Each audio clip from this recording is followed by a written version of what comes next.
Ito na naman ang panibagong Battle of the Brainy in Science. This is Prove It to Believe It. May tanong na kailangan sagutin ng mga players. Okay. Pero bago sila makasagot, okay?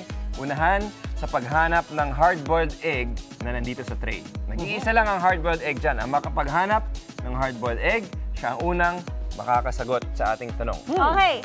Ikaw Okay, muna. pili kayo 1 each. Okay. Grabe. Eto. Competitive. Kuya James. Basic. Naku, mali. May umaalog. Okay, tingnan natin. Okay, ito ang trick dyan. Paano natin malalaman ang hard-boiled egg sa raw egg?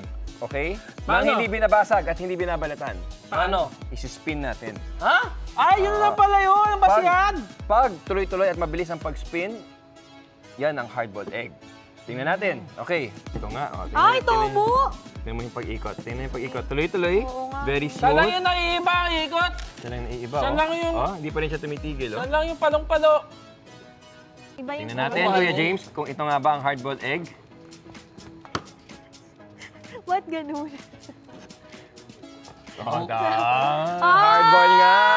Basta't pagkain. Ito ang champion. Ito ang champion ko. At dahil dyan, ikaw ang unang makakapagsagot. Meron tayong raw egg. Okay, alin sa tatlong pambalot na ito ang dapat gamitin para kapag binalutan ang raw egg at kinrush siya gamit ang iyong kamay, na parang ganito, na, ay hindi siya madudurog. Eto. Foil. Foil. Okay, try natin. Try it. Try To it. see is to believe. Tapos ganyan. Balot, and then... Okay, okay. Ready? Go. As hard as you can. Wow, hindi nga. Subukan naman natin yung ibang mga pambalot. Dulo. Hindi rin mabasag. Ayaw din. Ayaw din. Ito siya, ito sa'yo.